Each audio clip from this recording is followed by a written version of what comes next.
I love to fish fast. You know, I'm a power fisherman at heart, and you know, you see me most of the time, I'm throwing a crankbait, a spinnerbait, a jerkbait, you know, buzzbait, something fast moving.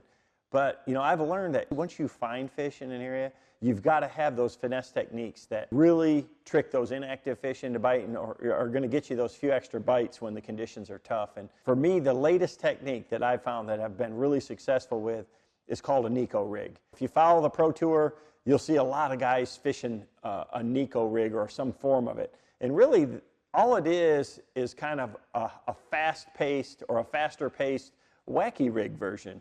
So my basic outfit, most of the time when I'm fishing a Neco Rig, and again, it's very versatile. You can use a bait caster, you can use bigger baits, you can use heavier line, but it's usually a finesse technique for me. I'm going to use a spinning rod, you know, with fairly light line. I like to use something, you know, with 10 or 15 pound braid as a main line, and then I'm going to tie a fluorocarbon leader to it, just, you know, with a double uni knot, something like that. And then I want to have a hook for it.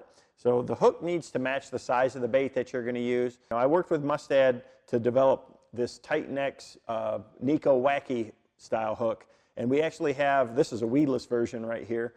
It's got a fluorocarbon weed guard tied to it, a double weed guard. So if I'm, you know, fishing around bushes or skipping it around boat docks and things like that, it's going to be very weedless, but still real, you know, subtle in the action. If I'm in open water, I'm going to use the same thing without the weed guard, that same Neco Wacky Rig hook.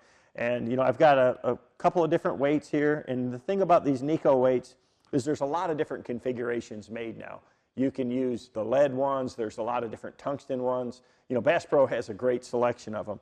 And then, you know, you just got to pick your bait. And I typically like subtler plastics. You know, my favorite is like a Fat Baby finesse worm or just a regular Strike King 6.5-inch finesse worm. And, you know, it's got a real soft body to it. You know, pick whatever color you want. Strike King Ocho is another great one for it. And, you know, I'm just going to rig it wacky style. And on this one, it has an egg sac, and that's typically where I do it. I'm just going to, you know, put that Neco Rig right through there in the middle. And I've got like a little number 1 on this right here. I don't need a big hook because this worm's pretty thin. If I'm going to use a bigger, fatter Ocho, I may go, you know, go up to a 1/0 or, you know, maybe even a 2/0 in this hook. I want to go to a bigger bite hook for the bigger the plastic, or the bigger the diameter of the plastic. And then after that, it's just a matter of choosing the right Neco weight for the situation. And again, the tungsten ones, they're more expensive, but they are compact. You know, they weigh a lot more for a smaller body.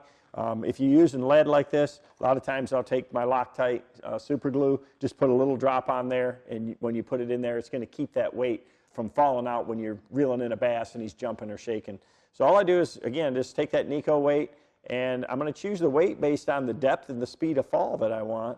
And instead of having, you know, a wacky rig that's going to fall at the weight of the plastic, now with that, you know, that weight in the head of that worm like that, it falls straight to the bottom, just like a Texas rig would, and it's going to fall pretty fast. I mean, a 16th ounce weight really makes this thing sink pretty quickly. So if you go up to a 3/16 ounce weight, I mean, you can fish 30 or 40 foot of water and get that bait down to the bottom real quick.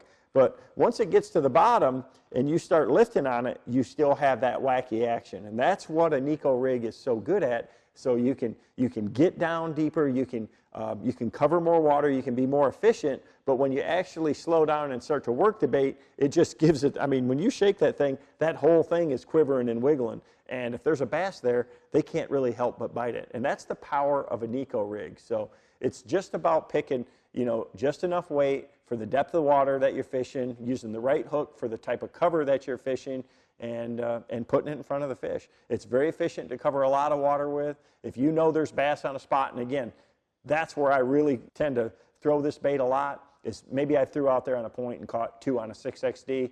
Well, I'm not going to leave that spot without throwing a Neco Rig right to where I caught them at. If you know where there's bass sitting, if there's a great piece of cover, you know, the awesome boat dock or a lay down, or, you know, the end of a rocky point, if you throw this in there with the action that it has, if there's one there, they're generally going to bite it. So that's the power of a Neco Rig. That's the basic way that I like to fish it. And it's very versatile. You can use a lot of different types of plastics with it, but something that enhances that action for that rig, like these finesse worm like this, or again an Ocho, that's a hard bait to beat for it.